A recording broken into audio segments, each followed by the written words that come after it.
Earlier this month, a very grabby headline stirred up online circles when it compared those picture-perfect lifestyle blogs and Instagram accounts that we follow and look in on to pornography. The author, LDS blogger Mike Thayer, defended the comparison by saying both can create a false sense of reality. In his words, "It isn't real," he wrote. "Watching all of this is addictive, and it sets unrealistic expectations for marriage and life that can lead to feelings of disappointment and inadequacy." The Deseret News then followed up on this topic, posing the question, are Utah and Mormon bloggers creating a false sense of reality?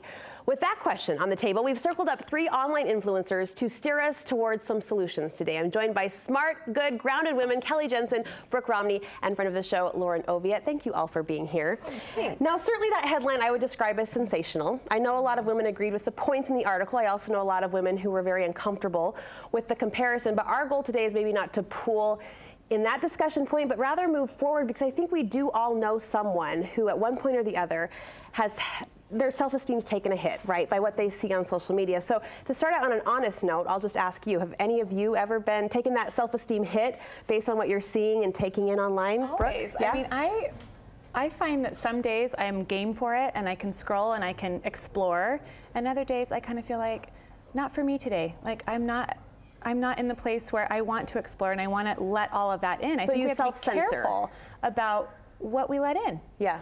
Yeah, Brooke, what about you?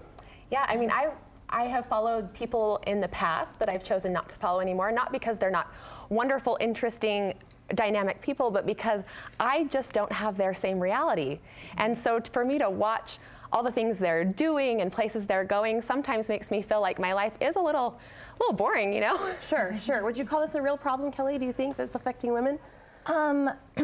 As far as the article, or I do think it's a real problem. I think just because there's a library full of books does not mean that you need to read all of them. If there's a movie theater full of movies, does not mean you need to watch all of those. We have to be censoring what we're taking in for ourselves and our families. It's just important, you know, it's very important. I found myself thinking of that popular business quote by a business relationship consultant. I think his name's Jim Rohn. He says we're the average of the 5 people that we spend the most time with, right?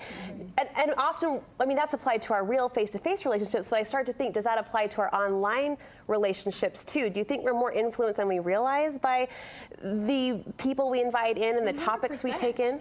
I mean, I kind of found my Instagram turning into Pinterest a little bit.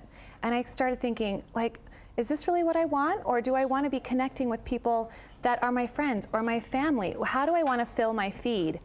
And I do think we're influenced by the people that we follow, and it should be for good. At the same time, I give pause because I think a lot of these women, and I know these women, I'm friends with some of the women that you described that, you know, go Pinterest, they're doing it to make money, right? They're doing it to make a living, and I applaud them for that. It's a business. So where do you draw the line between the sponsored ads? Should we be able to discern that, do you think, as women and as consumers? Look, ultimately, I think that it has to be us that is deciding. It's not their responsibility. We are not their responsibility. Their content is for them. It's their page. That's the really interesting, beautiful, crazy thing about the internet, is that everyone can have this personal space, and that's their personal space. We don't get to dictate what they put on there, what they say, how they say. And so we have to take that responsibility and say, this isn't for me. I don't want this. This doesn't make me feel good. And I think the goal should be with any of your interactions or relationships, because all of us have made friends on the internet that you feel genuinely connected real friendships, to. totally. Real friendships. Yes. And so it's not that that can't take place, but you have to look and say, is this adding some sort of enriching value to my life? And if it's not, or if it's making you feel bad, you can just do without it, in my opinion. Yeah, I do think we have to get smart, to your point. I think we have to get smarter as women about what we're looking at too, and being able to discern, okay, this is sponsored. This is part of this woman's brand and business. And this is just an organic picture of this woman in her home with their kids. Absolutely. We can be smart enough to know the difference. Yeah, and I actually have an easy time following someone who's doing something as a business. I enjoy following Lauren and watching her design tips and learning about design from Lauren. I have a harder time following somebody who is trying to get me to buy products that maybe aren't really genuine. And sometimes somebody has a great feed, somebody's a lot of fun, somebody has great ideas for their kids. I love that we all get to take in what other mothers, what other people are doing and learn from them. But I also think that there comes a time when you say, okay, you know, this person has become someone that is selling me something that I'm not interested in buying. And if they don't know you, they don't care if you follow them. It's okay to click unfollow. It's and not personal I've had to do at that that. point. No, it's no longer feel personal. That you can, like, as you're following people, you can feel that sense of genuine, like, this is part of who she is. That's why she's sharing it. And I think sometimes it gets to the point where you're like, I don't feel that connection. I don't feel like that person's really being honest to themselves. And I think that is the key of why people are so magnetic, like Kelly and like Brooke. People are drawn to people that are sharing their true self.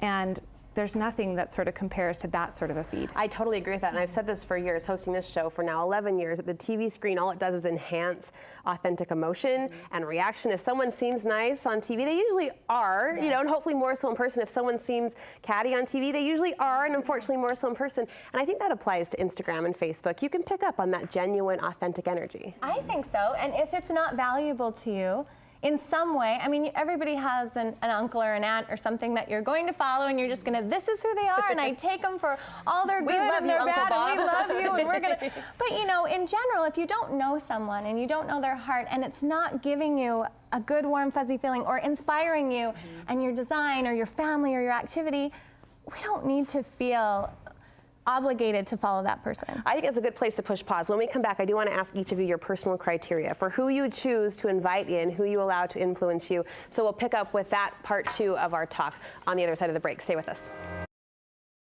We've circled up with 3 online influencers and friends of the show to weigh in on this hot topic: how does social media affect our self-esteem, and can women be more discerning about the voices we welcome into our lives through Instagram, through Facebook? I'm back with Kelly, Jensen, Brooke Romney, and Lauren Oviatt. We could have just kept going. I mean, we were going during the commercial break, continuing to chat this up. I think it's an important topic that really is, you know, impacting a lot of women. We left off here, and this is where I'd like to, you know, wrap up our conversation today. I'd love to know your personal criteria for who you do follow online. We've talked about and established that yes, we could be more discerning about the influences we welcome in. So how do you decide what women, in this case, you choose to follow and choose to invite in? Lauren, let's start with you. Well, I am not big into like clean eating, so for me to fill my feed with people that are just like gung ho for fitness you just and clean ruined my eating, brownie. I know. So I love to follow people that inspire me, that inform me. I love to follow beauty bloggers. They inform me about things that I don't have the time to go out and look for. Friends, family, because I'm not close to many of them, that is what makes me happy. So to inform, I think that's a really big part of Instagram. That's why we explore and reach out, but also to connect. I love to connect. The back and forth, the real conversation. Yeah. Brooke, what about you? Your criteria? You know, I'm really similar to Lauren in what I look for. I had a conversation on my Instagram feed, and someone said, when I follow people I actually know, I'm happy when I see great things happening to them, because I also know the other side of life for them too. And I thought it was really insightful that if we start following more people that we actually know, I think we can be joyous for people's successes, and also know that, you know, sometimes bad things happen. So, you know, I do that, and then I also like to follow people that inform me, but I also like to follow people who have talents that I don't have. So if somebody's great at home design, if somebody has a great recipe, I love to try that recipe out. I love to try a decorating tip. I love to try a good science project with my kids. Which speaks to your openness, I think, and your willingness to, you know, it's not just a like attracts like kind of a thing, but you're branching out a little bit. Yeah, I love that. All right, Kelly, round us out.